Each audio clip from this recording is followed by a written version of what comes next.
ഇന്നെന്താ വിശേഷം? Christmas programme. ഞാൻകുട്ടി എന്തെങ്കിലും പരിപാടിക്കുണ്ടോ? ഞാൻ ഡാൻസ് ഉണ്ട്. എന്നാ പോവാ. അപ്പോൾ ഇന്നായിരുന്നു ജാനിക്കുട്ടിയുടെ സ്കൂളിലെ ക്രിസ്മസ് സെലിബ്രേഷൻ. രാവിലെ എക്സാം ഉള്ളത് കൊണ്ട് ഉച്ചയ്ക്ക് ശേഷമായിരുന്നു പ്രോഗ്രാം വെച്ചിരുന്നത്.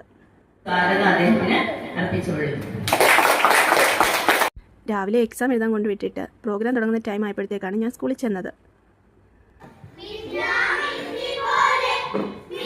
പ്രോഗ്രാം ഇനോഗ്രേഷൻ കഴിഞ്ഞ് കുട്ടികളുടെ പ്രോഗ്രാംസ് ആയിരുന്നു. നല്ല ഡാൻസും പാട്ടും ഒക്കെ ഉണ്ടായിരുന്നു. എല്ലാവരും വൈറ്റ് ആൻഡ് റെഡ് കളർ ഡ്രസ്സൊക്കെ ഇട്ട് വളരെ ക്യൂട്ടായിട്ടുണ്ടായിരുന്നു. ക്രിസ്മസ് പാപ്പയുടെ തൊപ്പിയൊക്കെ വെച്ച് നല്ല രസമായിരുന്നു കാണാനെല്ലാം. അപ്പോൾ കുട്ടികളൊക്കെ നല്ലതായിട്ട് തന്നെ പെർഫോമൻസ് ചെയ്തു കേട്ടോ. കുട്ടികളുടെ പെർഫോമൻസ് കാണുമ്പോഴേ അവരുടെ ക്ലാസ് ടീച്ചേഴ്സിനെ അഭിനന്ദിക്കാതിരിക്കാൻ കഴിയില്ല. കാര്യം അവരുടെ കഷ്ടപ്പാടാണ് ഈ നല്ല പെർഫോമൻസിന് പിന്നിലുള്ളത്. നല്ല രസമുണ്ടായിരുന്നു. കുഞ്ഞുങ്ങളെല്ലാം നല്ല ക്യൂട്ടായിട്ട് അടിപൊളിയായിരുന്നു. ഇത് ആൺകുട്ടികളുടെ ഡാൻസാണേ. ഇത് നമ്മുടെ ക്രിസ്മസ് പാട്ടൊന്നുമല്ല, ഒരു DJ സോങ് പോലെ ഇട്ടേക്കുന്നത്. അവരെല്ലാം നല്ല ആക്റ്റീവായിട്ട് എനർജറ്റിക് ആയിട്ട് കളിച്ചു. അത് കഴിഞ്ഞിട്ടായിരുന്നു നമ്മുടെ ജാനിക്കുട്ടിയുടെ ഡാൻസ്. വിചാരിച്ച പോലല്ല, നന്നായിട്ട് കളിച്ചിട്ടുണ്ടായിരുന്നു കേട്ടോ. എല്ലാവരും നന്നായിട്ട് കളിച്ചു. നമുക്കിതിൻ്റെ സോങ് ഇതിൽ ആഡ് ചെയ്യാൻ പറ്റത്തില്ല, അതുകൊണ്ടാണ് ഞാനത് കട്ട് ചെയ്തേക്കുന്നത്. അപ്പം സ്റ്റെപ്പൊക്കെ നല്ല രസമുണ്ടായിരുന്നു കാണാനായിട്ട്. അപ്പോൾ അവരുടെ ഡാൻസ് കഴിഞ്ഞിട്ട് ഒരു ഗ്രൂപ്പ് സോങ് കൂടി ഉണ്ടായിരുന്നേ. അത് കഴിഞ്ഞിട്ടാണ് നമ്മുടെ പാപ്പ വരുന്നത്.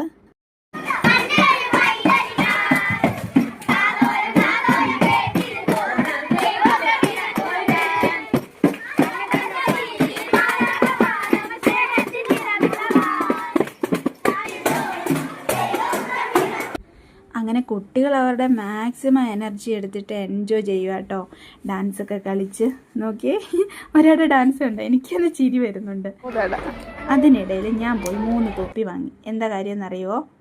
ഞാൻ സ്കൂളിൽ ചെന്നപ്പോൾ ഒരു തൊപ്പി കൊണ്ട് കൊടുത്തിരുന്നു. ഡാൻസ് കഴിഞ്ഞ് തിരിച്ചു നോക്കിയപ്പോൾ അതവിടെ ഇല്ല. അപ്പോൾ കൂട്ടുകാരികൾ 2 പേരുണ്ട്, അവർക്കും ഇല്ല. അപ്പം ഞാൻ 3 ആൾക്കും കൂടെ ഒരു ഇടയ്ക്ക് പോയിട്ട് 3 തൊപ്പിയൊക്കെ മേടിച്ചുകൊണ്ട് കൊടുത്തു. അത് കഴിഞ്ഞ് കുട്ടികൾക്ക് എല്ലാവരും ടീച്ചർമാർ കേക്കൊക്കെ കൊടുത്തു. എല്ലാവരും വളരെ നല്ല സന്തോഷത്തിലായിരുന്നു കേട്ടോ. ഈ കേക്ക് കൊടുക്കുന്ന ടൈമിൽ അവിടെ പാട്ടൊക്കെ ഇട്ടിട്ടുണ്ടായിരുന്നു കേട്ടോ. കുട്ടികളെല്ലാവരും പാട്ടൊക്കെ എൻജോയ് ചെയ്തിരിക്കുകയാണ്. ദേ ഇരിക്കുന്ന 3 ത്രിമൂർത്തികൾ, ദേവിക, ഭാഗ്യ, ജാനിക്കുട്ടിയുടെ ബെസ്റ്റ് ഫ്രണ്ട്സാണ് കേട്ടോ. അവരുടെ ക്ലാസ്സിൽ പെൺകുട്ടികളായിട്ട് അവർ 3 ഉണ്ടായിരുന്നുള്ളൂ. ഒരു കുട്ടിയും കൂടെ വന്നിട്ടുണ്ട്. അപ്പോൾ ഈ 3 ആളെയും 3 ബെഞ്ചിലാണ് ഇരുത്തുന്നത് കേട്ടോ. എന്താണെന്നറിയോ, കഥ പറച്ചിലിൻ്റെ കൂടുതലും കൊണ്ട്. അപ്പോൾ എല്ലാവർക്കും കിട്ടിയ കൂട്ടത്തിൽ എനിക്കും കിട്ടി കേക്ക് കേട്ടോ. അതെല്ലാം കഴിഞ്ഞപ്പം ടീച്ചർമാരും കുട്ടികളും എല്ലാവരും കൂടി ഇരുന്നൊരു ഫോട്ടോ എടുക്കാൻ വേണ്ടിയിട്ട് എല്ലാവരെയും വിളിച്ച് അവിടെ ഇരുത്തുവാണ് കേട്ടോ. അങ്ങനെ ഇത്തവണത്തെ ക്രിസ്മസ് ആഘോഷം ഒറ്റ ഫ്രെയിമിൽ അങ്ങ് ക്ലിക്ക്. അങ്ങനെ പ്രോഗ്രാമൊക്കെ കഴിഞ്ഞ് കുട്ടികളൊക്കെ വീട്ടിലേക്ക് പോകാനിറങ്ങി. അപ്പോൾ നമ്മുടെ ജാനിക്കുട്ടി ഇതെങ്ങോട്ടാണ് പോകുന്നതെന്ന് അറിയാമോ?